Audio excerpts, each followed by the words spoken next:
ತಮ್ಮೆಲ್ಲರಿಗೂ ವಚನವಾಹಿನಿ ಚಾನೆಲ್ಗೆ ಆತ್ಮೀಯವಾದ ಸ್ವಾಗತ. ಇಂದಿನ ಪಾಡ್ಕಾಸ್ಟ್ನಲ್ಲಿ ಶರಣೆಯಾದ ಉರಿಲಿಂಗ ಪೆದ್ದಿಗಳ ಪುಣ್ಯಸ್ತ್ರೀ ಕಾಳವ್ವೆ ಅವರ ಬಗ್ಗೆ ತಿಳಿದುಕೊಳ್ಳೋಣ. ಉರಿಲಿಂಗ ಪೆದ್ದಿಗಳ ಪುಣ್ಯಸ್ತ್ರೀ ಕಾಳವ್ವೆಯವರ ಹುಟ್ಟಿದ ಊರು, ತಂದೆ ತಾಯಿಯ ಹೆಸರು ತಿಳಿದಿಲ್ಲ. ಗಂಡನ ಹೆಸರು ಉರಿಲಿಂಗ ಪೆದ್ದಿ. ಉಳಿದ ಎಷ್ಟೋ ವಚನಕಾರರ ಜಾತಿ ಸ್ಪಷ್ಟವಾಗಿ ತಿಳಿಯುವುದಿಲ್ಲ. ಆದರೆ ಉರಿಲಿಂಗ ಪೆದ್ದಿಗಳ ಪುಣ್ಯಸ್ತ್ರೀ ಕಾಳವ್ವೆ ಮಾದಿಗ ಜಾತಿಯ ಬಗ್ಗೆ ಮಾತನಾಡುತ್ತಾರೆ. ಹೀಗಾಗಿ ಅವರು ಮಾದಿಗ ಜಾತಿಗೆ ಸೇರಿದ ಶರಣ ದಂಪತಿಗಳು. ಶರಣ ಸಂಸ್ಕಾರವನ್ನ ಸ್ವೀಕರಿಸುವ ಮುಂಚೆ ಆ ಜಾತಿಯಲ್ಲಿ ಹುಟ್ಟಿ ಪಟ್ಟ ನೋವನ್ನ ಕಾಳವ್ವೆಯವರು ದಾಖಲಿಸುತ್ತಾರೆ. ಉರಿಲಿಂಗ ಪೆದ್ದಿಯಂತೂ ಒಬ್ಬ ದೊಡ್ಡ ಸಂಸ್ಕೃತ ವಿದ್ವಾಂಸನಂತೆ ಕಾಣುತ್ತಾರೆ. ಈ ಪರಿಸರದ ವಿಶೇಷತೆಯಿಂದಾಗಿ ಕಾಳವ್ವೆಯು ಸಂಸ್ಕೃತ ಅಧ್ಯಯನವನ್ನ ಮಾಡಿದ್ದಾರೆ ಎನಿಸುತ್ತದೆ.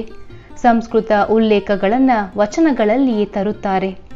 ಈಗ ಸದ್ಯ ದೊರೆತ ಆಕೆಯವರ ವಚನಗಳು ಸುಮಾರು 12-15.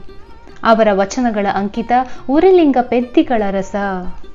12ನೆಯ ಶತಮಾನಕ್ಕಿಂತ ಮೊದಲು 12ನೆಯ ಶತಮಾನದಲ್ಲಿಯೂ ಜಾತಿಯನ್ನ ಎತ್ತಿ ಕೀಳು ಮಾಡಿ ನುಡಿಯುವ ವರ್ಣ ವ್ಯವಸ್ಥೆ ಇತ್ತು.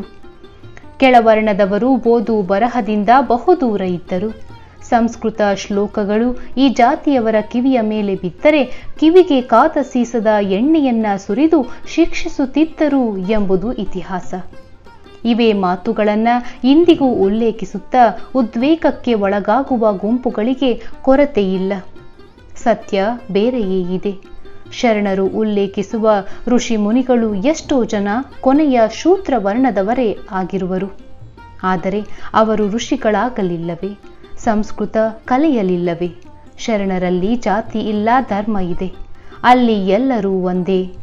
ಹೀಗಾಗಿ ಯಾರನ್ನು ಈ ಜಾತಿಯವರೆಂದು ನಾವು ಹೇಳಿದರೆ ಶರಣ ತತ್ವಕ್ಕೆ ಅಪಚಾರ ಮಾಡಿದಂತೆ ಆಗುತ್ತದೆ. ಇಲ್ಲಿ ಎಲ್ಲರೂ ಸಮಾನರು. ಆದರೆ ಕಾಳವ್ವೆಗೆ ಹಿಂದಿನ ವ್ಯವಸ್ಥೆಯ ನೋವನ್ನ ಹೇಳಿಕೊಳ್ಳದೇ ಇರಲು ಸಾಧ್ಯವಾಗಿಲ್ಲ.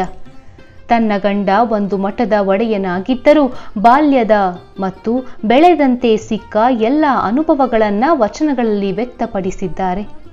ಶ್ರೇಷ್ಠ ವರ್ಣದವರ ಆಚರಣೆಗಳನ್ನ ವಿಡಂಬಿಸಿದ್ದಾರೆ. ಅವರ ತಾಮಸ ಆಹಾರ, ದೇವರ ಹೆಸರಿನಲ್ಲಿ ನಡೆಯುವ ಹಿಂಸಾ ಕೃತ್ಯಗಳನ್ನ ಬಯಲಿಗೆ ಎಳೆದಿದ್ದಾರೆ.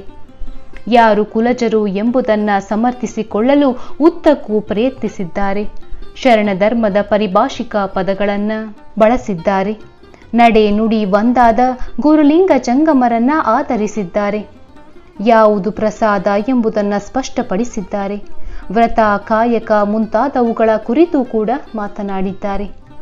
ವ್ರತಹೀನರ ಜೊತೆ ಮೇಳ ಸಲ್ಲದು. ವ್ರತಗೇಡಿ ಗುರುವಿನ ಶಿಷ್ಯನಾಗಬಾರದು.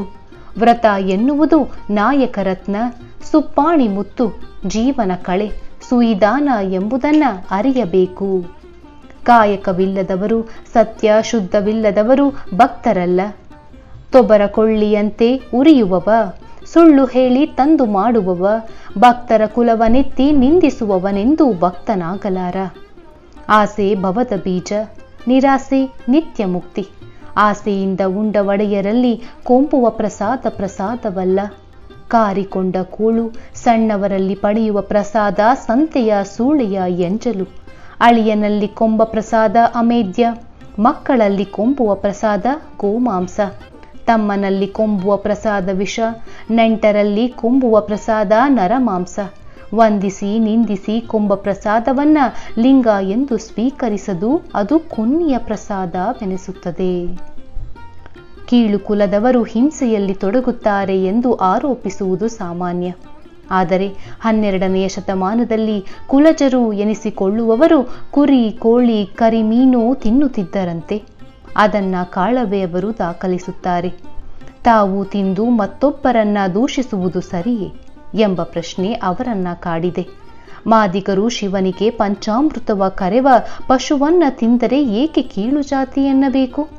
ಹಾಗೆ ಹೇಳಿ ಜಾತಿಗಳೇ ಕೀಳಾಗಿವೆ ಎನ್ನುತ್ತಾರೆ. ಕೃತಯುಗ, ತ್ರೇತಾಯುಗ, ದ್ವಾಪರ ಯುಗ, ಕಲಿಯುಗದಲ್ಲಿ ಅನುಕ್ರಮವಾಗಿ 32 ಲಕ್ಷ, 14 ಲಕ್ಷ, 8 ಲಕ್ಷ, 4 ಲಕ್ಷ ವರ್ಷಗಳಲ್ಲಿ ಹೋಮವನ್ನ ಇಕ್ಕುವಾಗ ಕುಂಜರನೆಂಬ ಆನೆಯ ಕೊಂದು, ಮಹಿಷನೆಂಬ ಕರಿ ಎಮ್ಮೆಯ ಮಗನ ಕೊಂದು, ಅಶ್ವನೆಂಬ ಕುದುರೆಯ ಕೊಂದು, ಜಾಡಿಯಾಡಿನ ಮಗನ ಹೋತನ ಕೊಂದರು ಬ್ರಾಹ್ಮಣರು.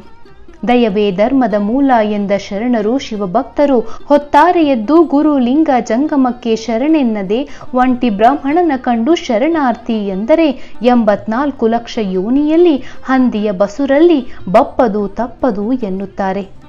ಇಷ್ಟು ನಿಷ್ಠುರವಾದಿಯಾಗಿ ನುಡಿಯಲು ಅಂದಿನ ವ್ಯವಸ್ಥೆಯೇ ಕಾರಣ.